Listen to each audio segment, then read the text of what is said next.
एक मुसीबत ख़त्म नहीं होती ना कि दूसरी मुसीबत फिर से आ जाती है। पता नहीं क्या ही हो रहा है, भगवान भी क्या चाहते हैं। तो यहाँ पे ना पापा एडमिट थे, इनको कभी बहुत ठंडी लगती थी और कभी एकदम से ना गर्मी लगने लगती थी, तो पूरा चादर वगैरह सब हटा देते। फैन भी स्लो ही चल रहा था, यहाँ पे काफ़ी ज़्यादा गर्मी हो रहा था, लेकिन पापा को कभी ठंडी कभी गर्मी। फिर उनका नाश्ता आया सुबह का, इडली चटनी, और यहाँ पे ना घर से बहुत सारे फ्रूट्स भी राहुल लेकर ही आए थे सुबह में, तो वो ज़बरदस्ती पापा को खिला रहे थे। फिर पापा को लेके गए थोड़े बहुत और टेस्ट करवाने के लिए, और इनका प्लेटलेट जो है ना वो 1,50,000 के ऊपर होना चाहिए, लेकिन है ना गिर के 40,000 हो गया था। तो यहाँ पे मैं ग्लूकॉन डी, एनर्जी वगैरह सब रख रही थी इनके बैग में, क्योंकि है ना दादू भी खाना वगैरह खा रहे थे और मम्मी को भी मैंने खाना दिया था। अभी दादू खाना खा के जाएंगे हॉस्पिटल, तो इसीलिए पापा के लिए ना बैग रेडी कर रही थी, उनके लिए ना खाना भी बना दिया था, घर का भी खाना। वैसे तो हॉस्पिटल में खाना मिलता ही है, और फ्रूट्स तो राहुल है ना ज़बरदस्ती खिला ही रहे थे, पापा बिल्कुल नहीं खा रहे थे, लेकिन फिर भी थोड़ा बहुत है ना ज़बरदस्ती खिलाना पड़ता है। तो यहाँ पे ड्रैगन फ्रूट्स, अनार,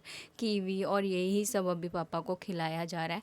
और मैं भी ना घर पे रोटी वगैरह बना रही थी सबके लिए। रोहन ऑलरेडी ऑफिस चला गया था और मुझे पता नहीं क्या हो रहा था, इतनी ज़्यादा गर्मी हो रही थी, और शायद गर्मी की वजह से मुझे वॉमिट जैसे हो रहा था। बस वॉमिट जैसा हो रहा है, वॉमिट हो रहा नहीं। पापा के लिए यहाँ पे हरी सब्जी बना दी थी, और बाकी सब घर वालों के लिए ना नॉर्मल सब्जी बना के खाना वगैरह दे दिया, मम्मी को भी और दादू को भी, क्योंकि दादू को हॉस्पिटल जाना, और मेरे को ना बहुत ज़्यादा है ना थकान सा फील हो रहा था, और बॉडी में भी पता नहीं अजीब सा पेन हो रहा है। फिर दादू खाना वाना लेके यहाँ पे आए। फिर राहुल को छुट्टी मिली हॉस्पिटल से, क्योंकि अभी दादू बैठे हैं पापा के साथ, तो राहुल घर पे आए और उनको ऑलरेडी कुछ काम के लिए निकलना था। 2-2:30 बज गए थे आते आते, और कुछ खाना भी नहीं खाया। आया, सीधा चेंज किया, कपड़ा वगैरह नहाया धोया, और फिर निकल गए अपने दूसरे काम के लिए बैग वैग लेके।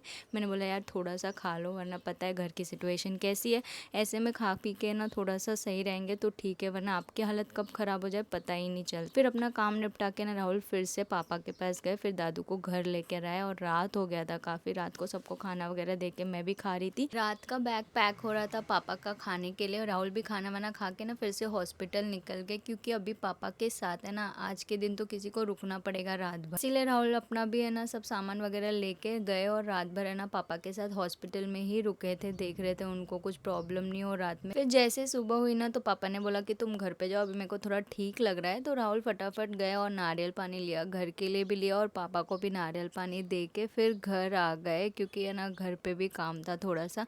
फिर घर आए ना, तो मुझे एक फ़ोन आया था कि कोई तो हमारे रिलेटिव्स आने वाले हैं, लेकिन जब दादू ने दरवाज़ा खोल के देखा ना, तो कोई आया ही नहीं था अभी तक। तो हम लोग थोड़ा कंफ्यूज थे कि कोई मजाक कर रहा है या सच में कोई आ रहा है। सब जगह देखने लगे, लेकिन कोई दिखा ही नहीं। अब पता नहीं कौन आने वाला है, या ये कोई किसी ने मजाक किया है। चलो यहाँ पे तो मुझे बहुत सारा काम है, मिलती हूँ जल्दी से आप लोग को अगले वीडियो में, तब तक के लिए बाय बाय।